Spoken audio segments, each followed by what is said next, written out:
Well, good evening, everybody. I'm excited to be with you and do the part four of the webinar where we're gonna kind of wrap it all together.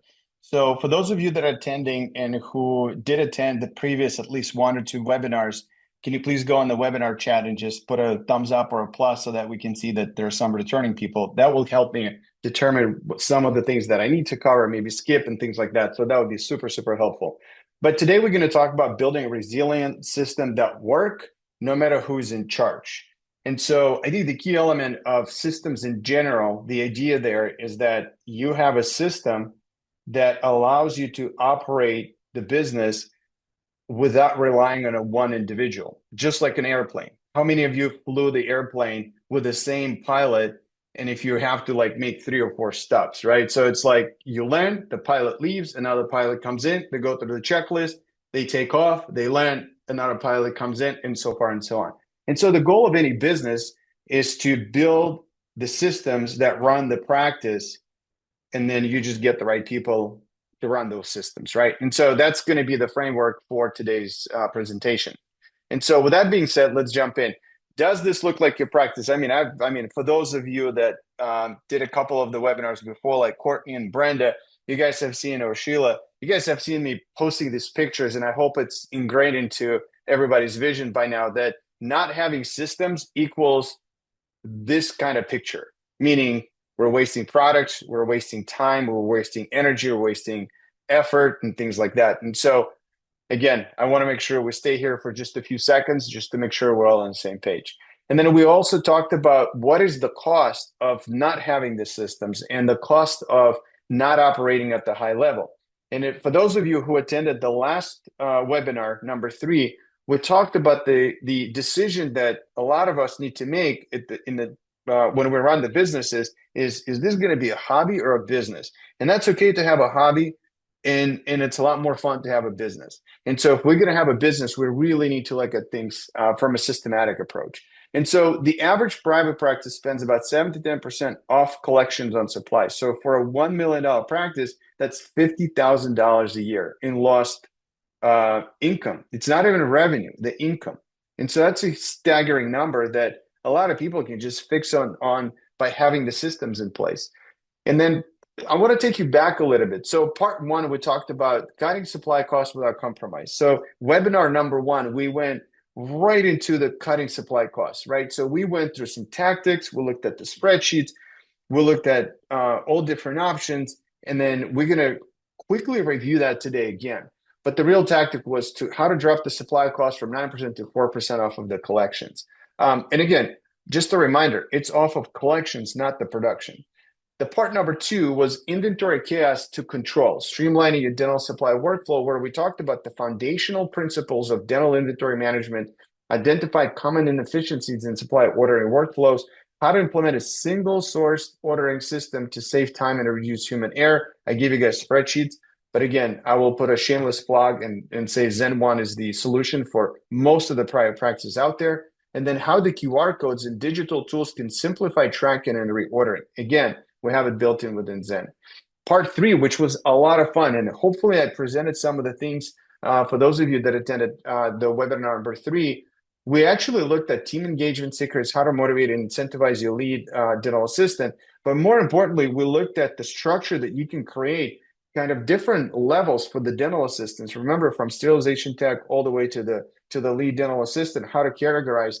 And that structure also helps every dental practice how to compensate your team and how to put them in the right bucket and say, is that a lead assistant? Is that a senior, junior, or a sterilization tech? And so that's what we've covered in the part 3. And then today, my promise is to kind of put it all together. We're going to do a quick review of all of the systems. We're going to review what each individual thing does, put it all together, and then we're going to look at some of the case studies.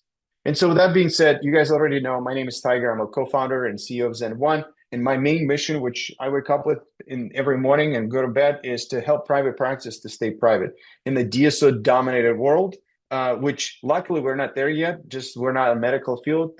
It's not fully DSO-dominated, but it is a lot of them out there. So I would just keep it at that. So Sophie, if you don't mind, let's do poll number 1. Have you implemented a budget for 2026? I asked that question a couple months ago.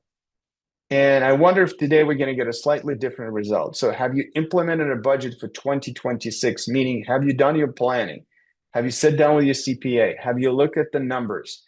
Have you set the goals for the next year? It could be your production goals. It could be collections. It could be your expenses. It could be equipment purchases. So have you implemented a budget for 2026? All right, let's take a look at the results. Wow, it's about 50-50.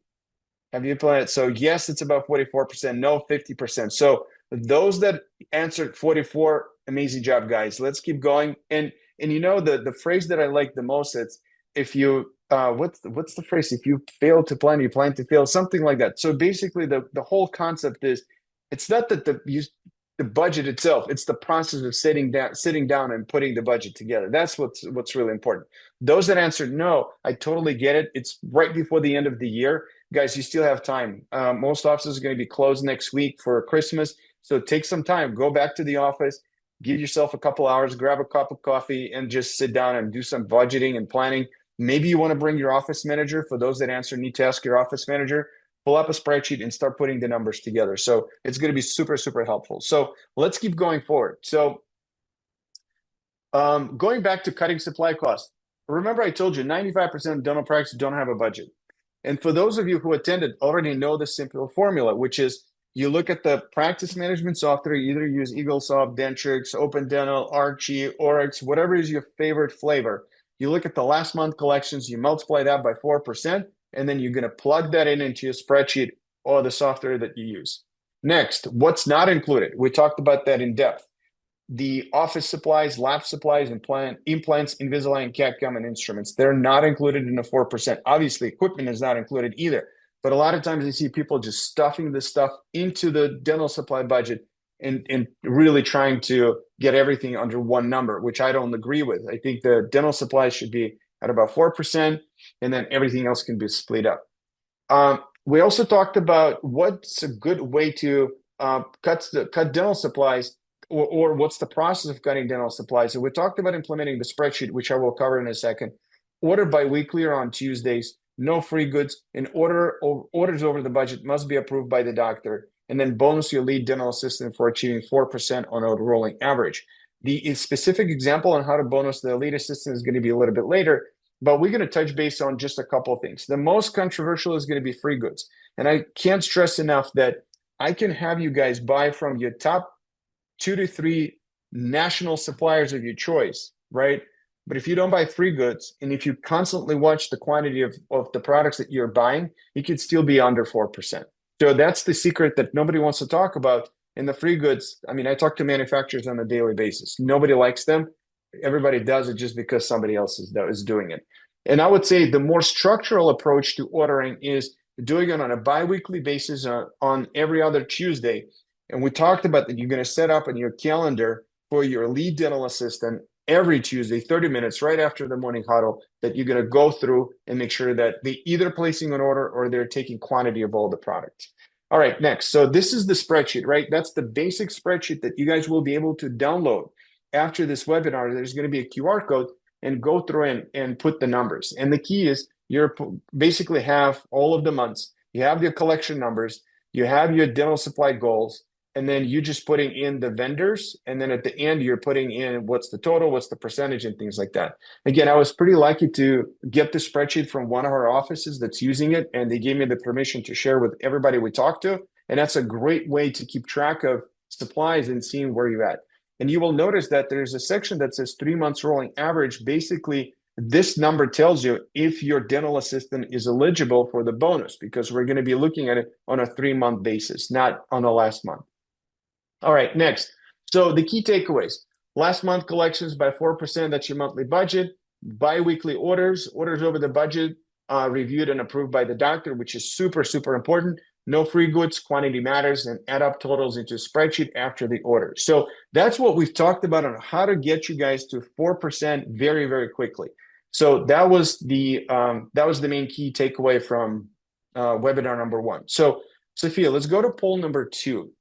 And that's going to be related to the organizational side of things. So after we did our webinar, have you implemented the tip-up bins to streamline the inventory process or any other physical improvement within a practice that helps you streamline the process, ideally the tip-up bin. So let's see what you guys are going to say.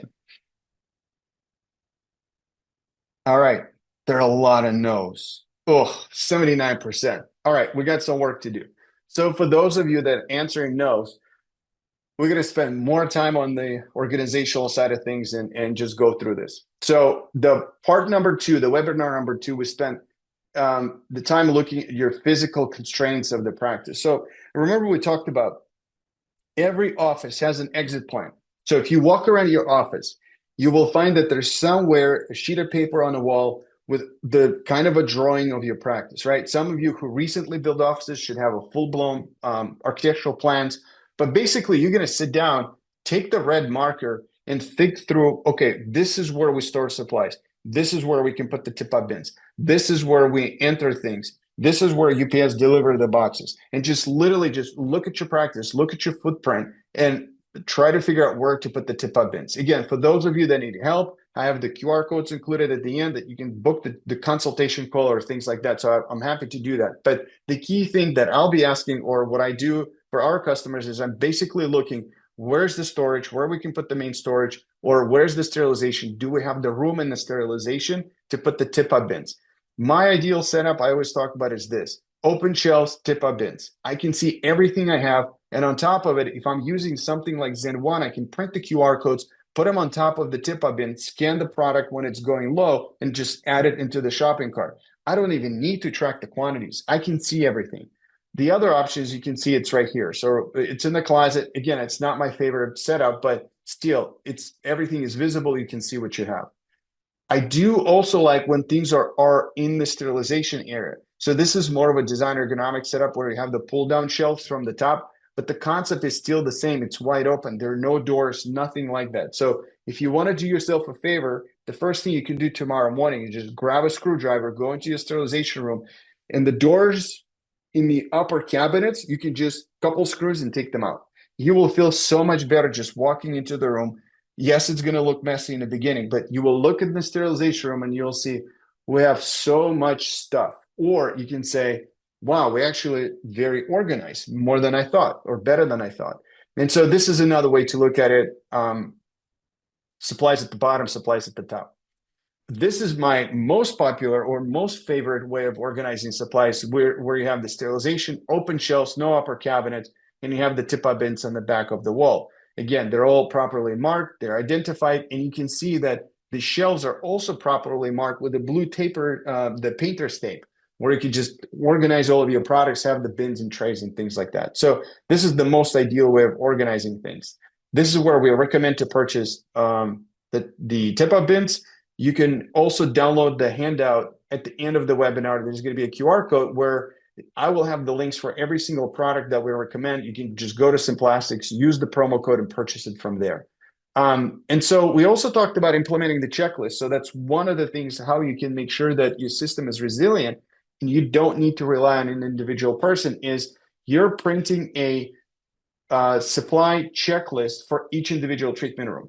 So basically, it's the room. Let me go back. The room, DA in charge, and then stock quantity is what the quantity you recommend for a specific time frame. So let's just say you restock each individual operatory once a week.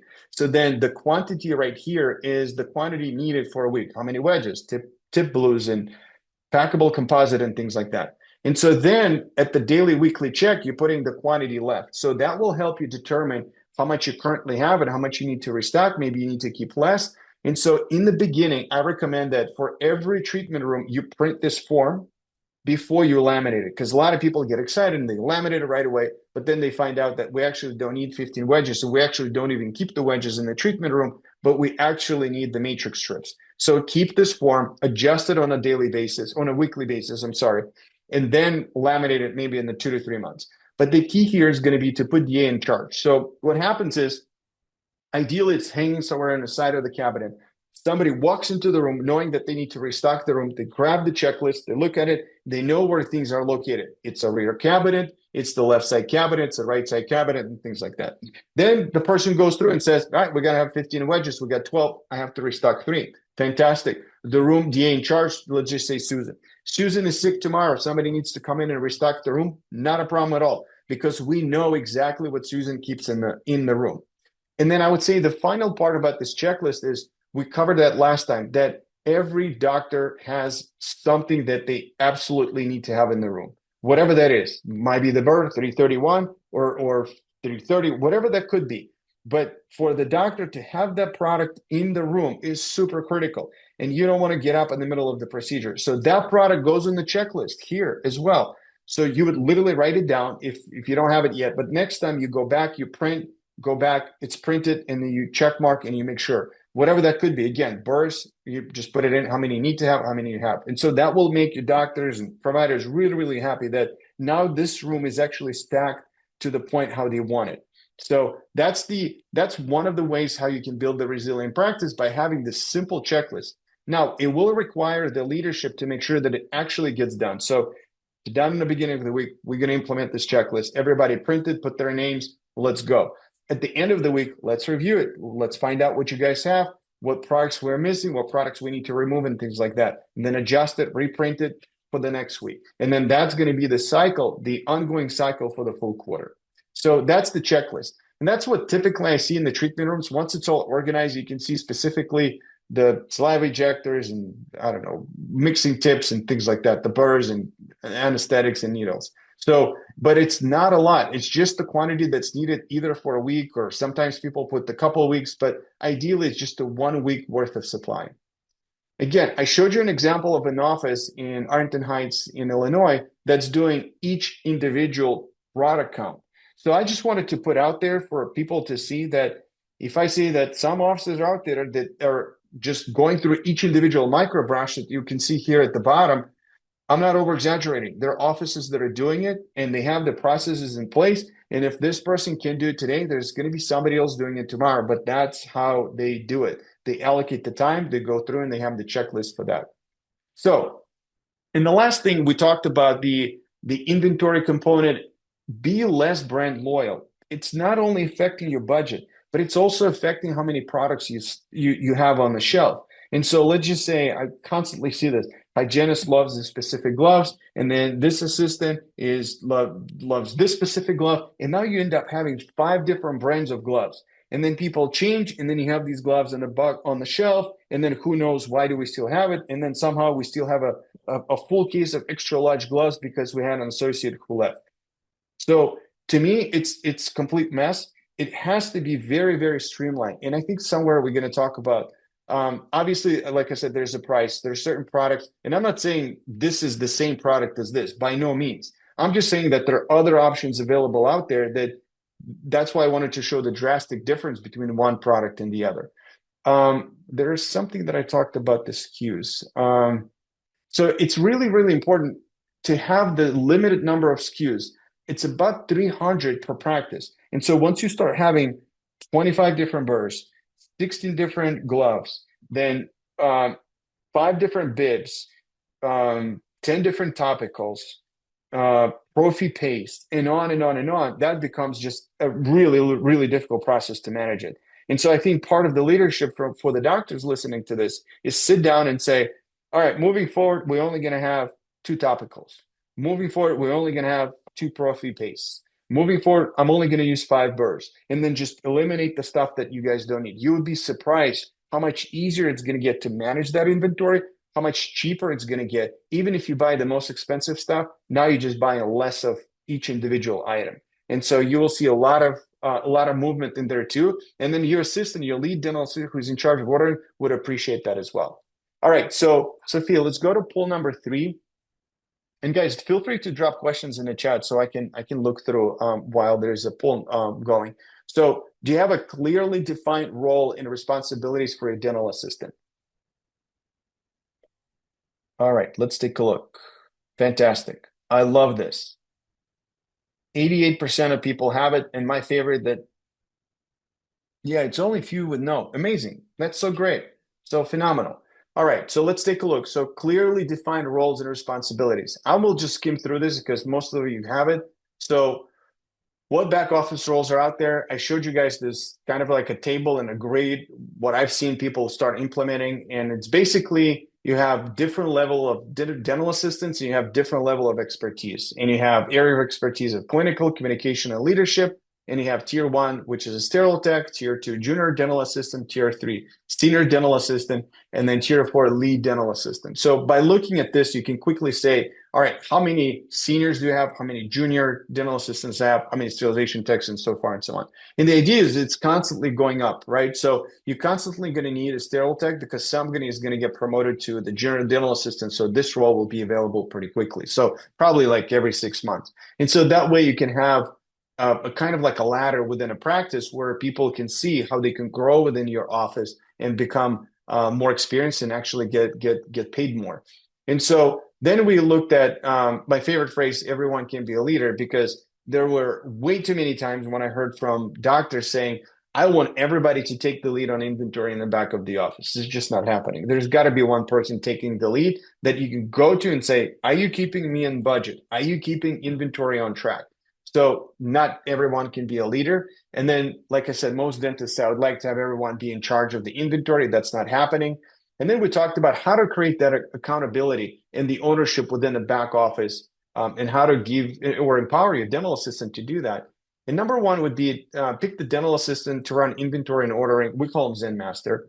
Then once train them, and once they're fully trained, add another person, call them an apprentice, right? And that could be somebody from a structure before. There could be a junior dental assistant who is now helping out your lead assistant, or a senior dental assistant who is ready to take over once your lead assistant does not want to do the ordering. So things can change pretty quickly. And so you want to have that fluid system within a practice. And then we talked about give them the tools, right? So ordering platform, I can't stress enough. I mean, you can have a dental assistant jump from a website and price shop every single supplier. That works. But then what you don't know is a lot of suppliers now, even online suppliers, will go to a platform like ours and give us the better discounted rate than you would get on your own. So there are a lot of movements that are happening in the procurement space or ordering space of the space of ordering dental supplies. So I would highly recommend to look at the software like Zen. Credit card with Brex or Ramp. Again, I can't stress enough how many times I see people just throwing a credit card at their team members and saying, here's my card, go use it. That's not the right way to do it. So there are tools that are out there like Brex or Ramp. You can sign up with them where you can create a virtual credit card for each individual vendor just to make sure that they don't charge you more than they should. And so you can set a limit of $1,500 or $2,000 or $500 per vendor. And that way you can manage your expenses. And if something happens, you just delete the card, issue the new one. It's a virtual card, really easy to create them.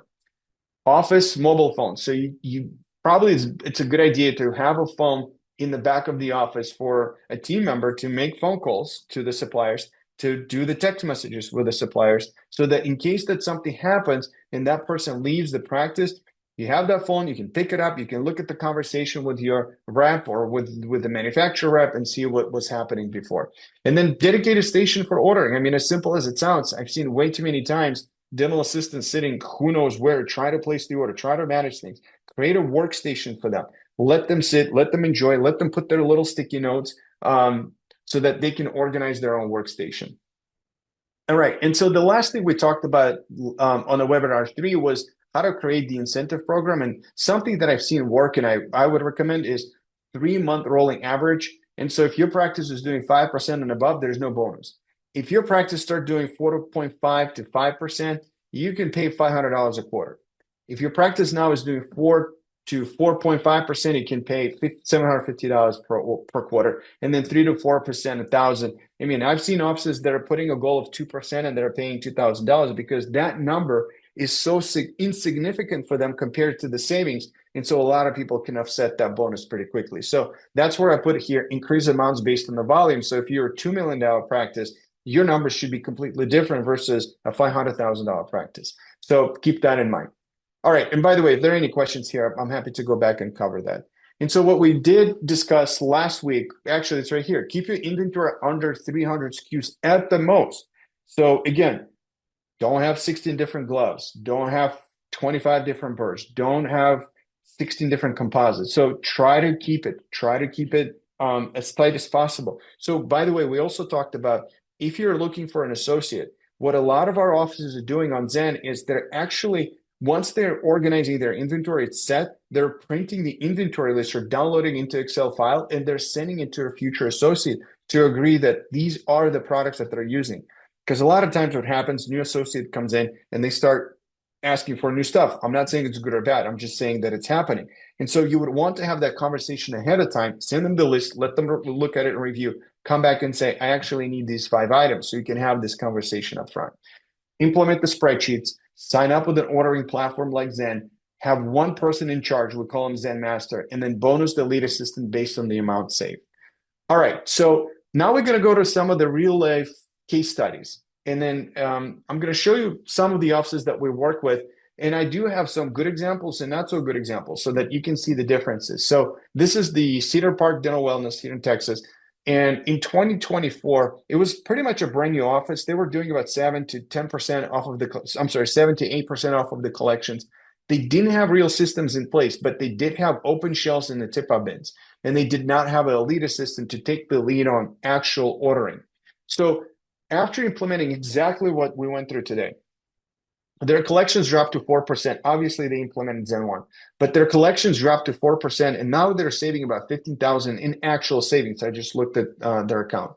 The products are now well organized, and they have the tip-up bins, and the amount of times these guys moved these shelves and added shelves, moved them up, moved them down, moved the products around, it was probably every week they were moving things. And that's another beauty of having these adjustable shelves is because your practice is like a living organism.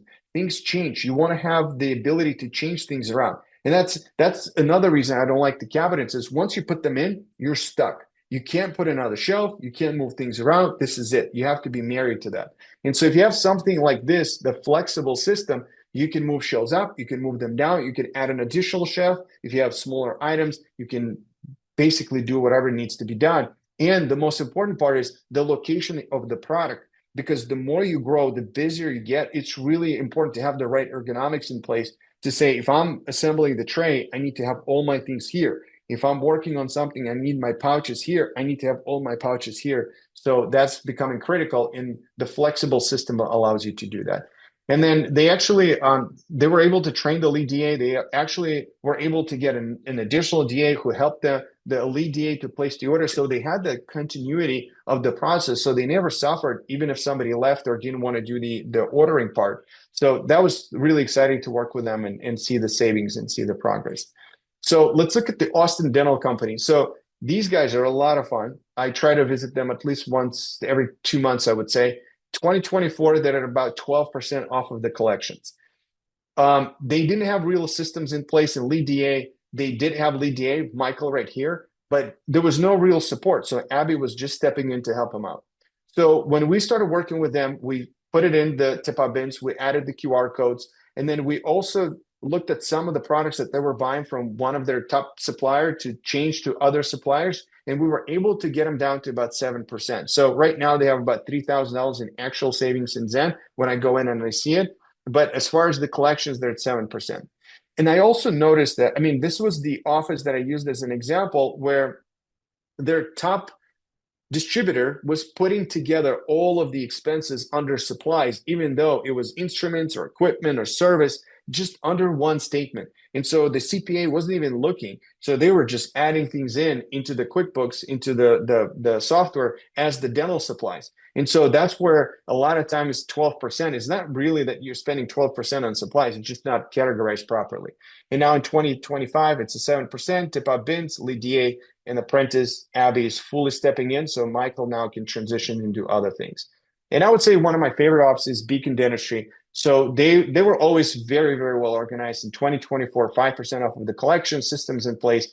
But they also had a new lead assistant taking over in the brand new office. They built a standalone location. And so you will see this is a combination of design ergonomics, which Zen and design ergonomics works very well together. And then you will see that in 2025, the expense dropped to 3%, $14,000 in actual savings. Zen 1 plus design ergo implementation. LDDA now is fully implemented all the systems, and a senior dental assistant is stepping up to help her with ordering. So with all of that being said, I just want to remind one more time that every dollar saved is a dollar in your pocket. So everyone is already paid. A dollar in savings is very different from a dollar in revenue. We talked about it before. And so this is the QR code where you can go in and download all of the information that I provided, including the inventory guides, the spreadsheets. There were some other things there, but primarily people download the ultimate guide to inventory control and the spreadsheet that I showed. Oh, and the inventory checklist for each individual room. So there are 3 items that are going to be there. So I'll go back and leave the QR code open. So I guess, Sophia, let's open up for questions.